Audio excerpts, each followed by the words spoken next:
Listen up, because I need to tell you about what happened yesterday on Fox Sports that could literally change the entire narrative of the San Francisco 49ers season. And I'm not being dramatic when I tell you that Colin Cowherd, Nick Wright, Emmanuel Acho, and the entire panel spent over an hour passionately discussing this massive multi-layered news that involves not just the potential return of Fred Warner before the end of the season, but also an entire wave of key players who are scheduled to come back from the injury protocol just in time for the most crucial final stretch of the season. And the way they broke down the implications of this, from medical perspectives, roster strategy, and psychological momentum, had everyone in the studio completely hooked. Because we're not just talking about getting back one all-pro player, we're talking about the 49ers potentially transforming into a completely different and much more dangerous team, exactly when it matters most as they head toward the playoffs,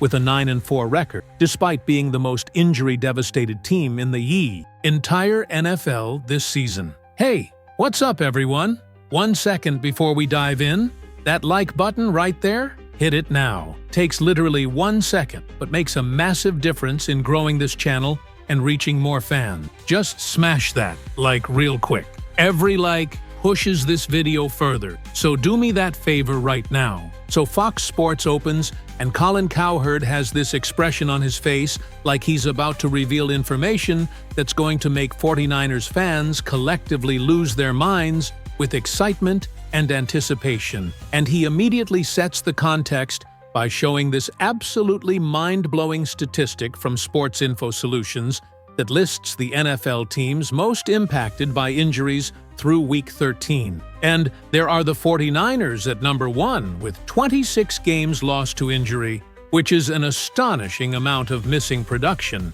But here's the part that made everyone in the studio's jaws drop. When you look at the combined records of the 4 most injury-affected teams, the 49ers have 9 wins, while the other 3 teams, the Cardinals in second place, the Bengals in third, and the Commanders in fourth, have collectively only 9 wins between the 3 of them combined. Let me repeat that, because it's absolutely absurd. The 49ers by themselves have won as many games as the Cardinals, Bengals, and Commanders together, despite all dealing with similar levels of injury devastation. And Cowherd uses this as evidence that San Francisco has something special happening with their organizational culture and roster depth that's allowed them to survive what would have completely sunk most franchises. And Nick Wright, who's always been incredibly analytical about roster construction and injury management, immediately jumps in with this fascinating breakdown of all the specific players the 49ers are about to get back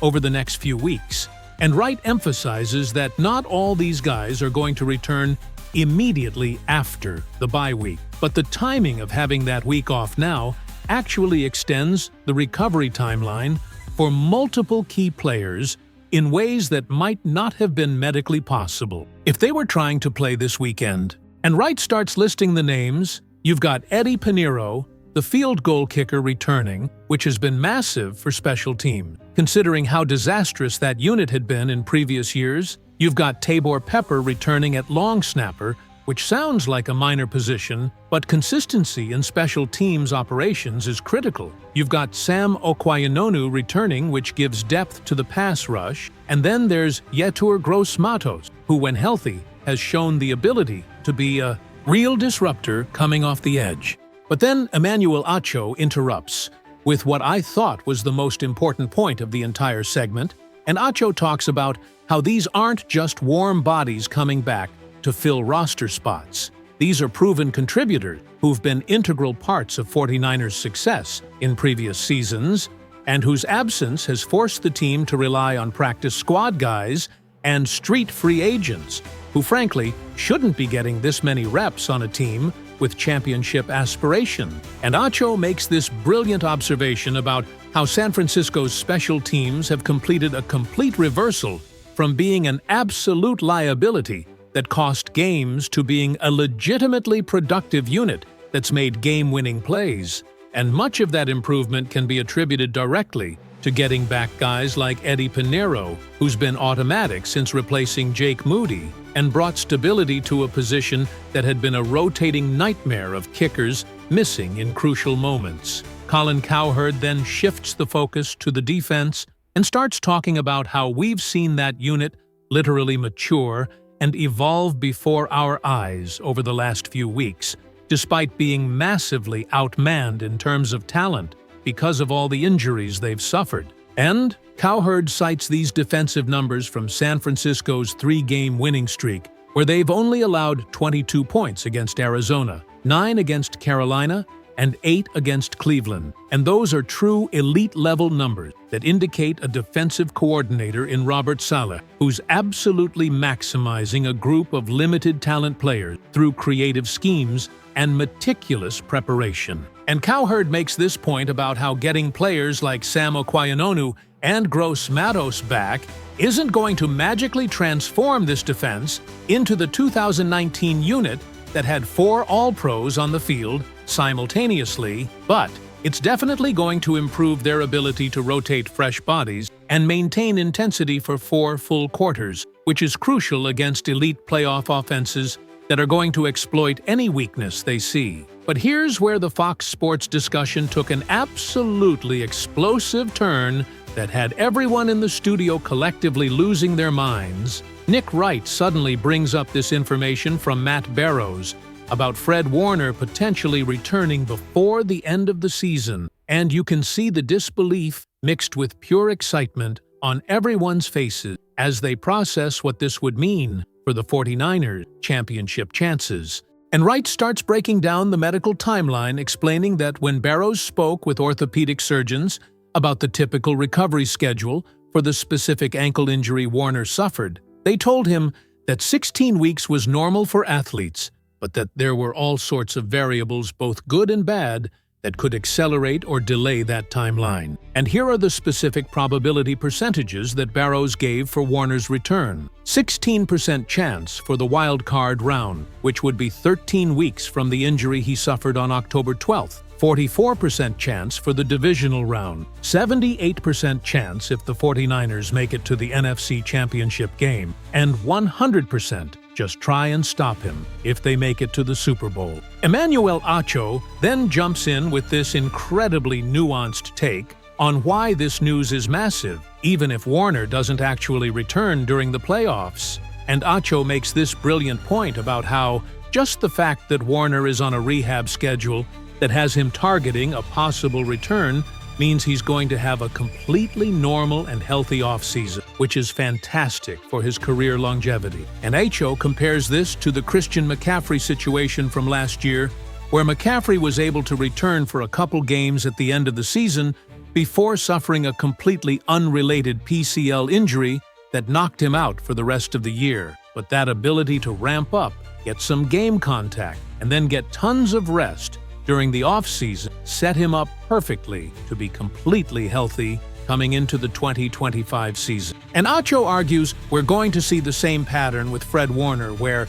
even if he doesn't play in the playoffs this year, the fact that he'll be completely healthy in February with a full offseason of training ahead is really good for the long term, especially considering his incredible health track record throughout his career, where he's been available and playing at an elite level year after year, without the significant injury concerns that plague so many other elite linebackers. But then Colin Cowherd reads these quotes from John Lynch, the general manager, that absolutely confirm Fred Warner isn't just fantasizing about returning. He's actively pushing the medical team and telling Lynch literally every single day that he's going to find a way to get back on the field before the 49ers are done playing football this season. And Cowherd reads this quote from Lynch saying, every day, while laughing about how persistent Warner is in making sure everyone knows he intends to return. And then Lynch provides this fascinating medical context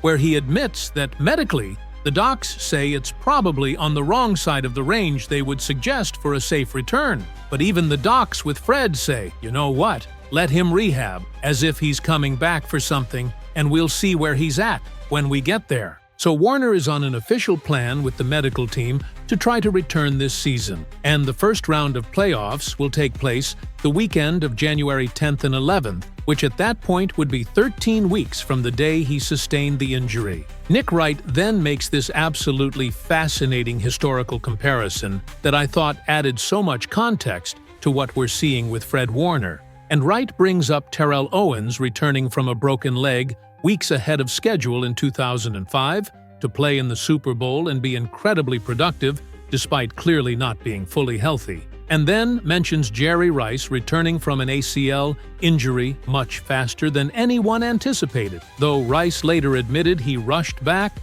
and probably shouldn't have come back as soon as he did. And Wright's point is that transcendent players with legacies on the line have historically defied injury timelines and found ways to get back on the field for career-defining moments. And Fred Warner, who's absolutely a walking Hall of Fame candidate, is cut from that same cloth of ferocious competitiveness and drive to win that makes you think he could find a way to make this happen, especially if the 49ers go deep in the playoffs. Emmanuel Acho then raises this fascinating question about the legacy decision element that could come into play if San Francisco makes it to the NFC Championship game or the Super Bowl, and Acho asks if we get to that point where Warner is medically close but not fully cleared under standard recommendations, does Warner himself make the decision that the risk is worth it given the magnitude of the moment? And Acho says he would 100% understand that decision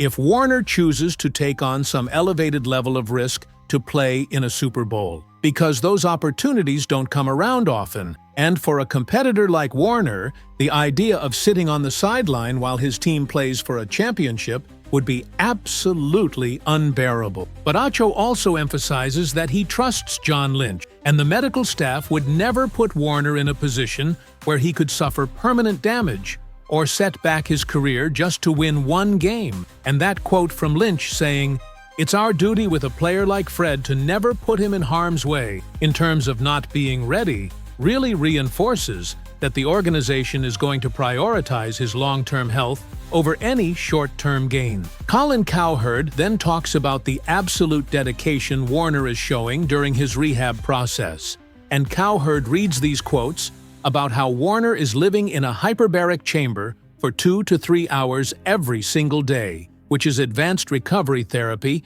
that increases oxygen levels in the body and supposedly speeds up tissue healing, and how Warner is at the team facility all the time working with trainers and therapists and doing literally everything humanly possible to give his body the best chance of healing faster than medical science typically suggests is possible. And Cowherd makes this point about how this level of dedication and professionalism is exactly what's made Fred Warner who he is as a player and leader. He just refuses to accept limitations or follow conventional timelines when there's something important at stake. And that mentality, while potentially dangerous if taken too far, is also what separates true greats from merely good players who are content being available when the calendar says they should be available. Nick Wright then shifts the focus to the 49ers' actual on-field performance and why they're really positioned to make a deep playoff run despite all the adversity they've faced, and Wright shows these third-down conversion statistics that I thought were absolutely revealing about how well-constructed and well-coached this offense is. And the specific stat Wright emphasizes is that the 49ers face the third shortest average yards needed on third down in the entire NFL, while also ranking second in actual conversion rate, which means they're not only regularly getting themselves into manageable third down situations through good gains on first and second down, they're also executing at an elite level when it comes time to actually convert those opportunities. And Wright compares this to the Rams, who also get themselves into good third down situations with short yardage needed, but are ranked in the middle of the pack at actually converting them, which suggests there's a significant difference in execution and play design between the two teams despite sharing a division. But here's the stat I thought was most impressive of all, and really validates how difficult the 49ers' path has been this season. Emmanuel Acho shows this chart from SF Data Niners that plots all the NFL divisions based on offensive EPA per play on one axis and defensive EPA per play allowed on the other axis, and the NFC West is sitting right there in the top right corner, meaning it's literally the best division in all of football, both offensively and defensively. So the 49ers have been cutting their teeth and racking up these incredible third down conversion stats while playing in the toughest division in the entire league, and Acho makes this point about how that should give us tremendous confidence in their ability to compete against anyone in the playoffs, because they've already been facing elite-level competition every week in division games, where everyone knows you intimately and is specifically game planning to stop you. Colin Cowherd closes the segment by making this passionate argument about why the 49ers should absolutely terrify every other playoff contender in the NFC right now. And Cowherd says that when you look at the combination of momentum they're building with 3 straight wins, all these key players returning from injuries over the next few weeks, the possibility of Fred Warner potentially coming back if they go deep enough, the fact that they've survived the toughest stretch of their schedule, while severely undermanned and still have 9 wins, and the reality that there are no truly dominant teams in the NFC this year, just a bunch of good teams without anyone separating themselves as great, all of that adds up to San Francisco being the most dangerous team in the conference if they can get into the playoffs. And Cowherd emphasizes he doesn't care who else is in the playoff bracket, because every team on that list is beatable. And if the 49ers can just take care of their business and win the games they need to win over the next 4 weeks, they're going to enter the postseason with tremendous confidence, momentum, and a roster that finally looks something like what everyone expected at the beginning of the year before injuries devastated everything. What really struck me watching this entire Fox Sports segment was how genuinely optimistic and excited everyone was about the 49ers' chances, despite all the chaos and adversity they've had to navigate this season, because the narrative could easily have been about how injuries ruined their season and knocked them out of contention. But instead, everyone on that panel was marveling at how San Francisco has found ways to keep winning games and stay in the playoff mix while dealing with more injury devastation than literally any other team in the league. And I think the consensus was that if Fred Warner somehow manages to defy the medical odds and return for the championship round or Super Bowl, combined with all these other players coming back earlier for the playoffs, the 49ers could transform from a good team struggling through to a legitimate championship threat exactly when it matters most. And that possibility should have every other NFC contender absolutely terrified of what San Francisco might become once they're finally something close to full health for the first time all season long.